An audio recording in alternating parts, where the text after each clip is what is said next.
As a brief recap here, remember that if you have a triangle, and make sure when you draw your angles and your side lengths that you have the correct angles and side lengths opposite to one another. Alpha is opposite to A, B is opposite to beta, and gamma is opposite to C. And now remember, for the law of sines, there's a couple different cases where you can use the law of sines. In every case, when you circle what you know, there will be one unknown in one of the law of sines.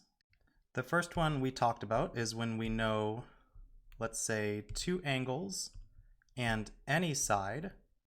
Because, for example, if we knew alpha, beta, and C, we could figure out what gamma was, because the sum of the angles is 180 degrees. And then from there, we can use the law of sines to determine what A and B are. So for angle, angle, side, you can use the law of sines to solve for the other sides that you have that are unknown, in this case A and B, and you get one triangle.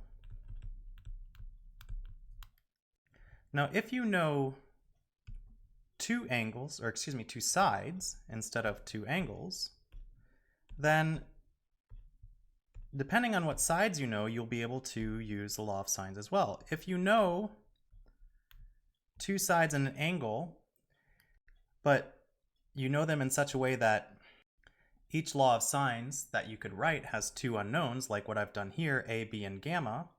By the way, pictorially, that represents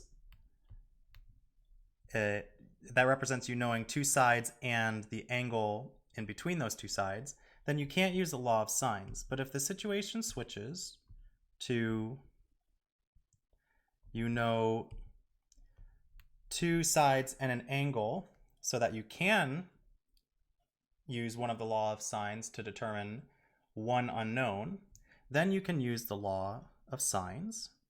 And the picture in this case looks something like two sides and one of the angles that's not in between those sides, and that's called an SSA.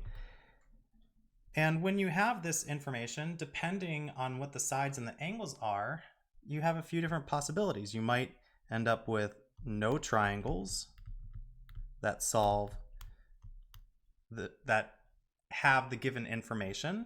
You might have one with one triangle that solves that given information, and then it could be possible that there's two triangles. The zero triangles, that usually comes up because you're trying to solve sine of something, whether it be alpha, beta, or gamma, equals some number bigger than 1.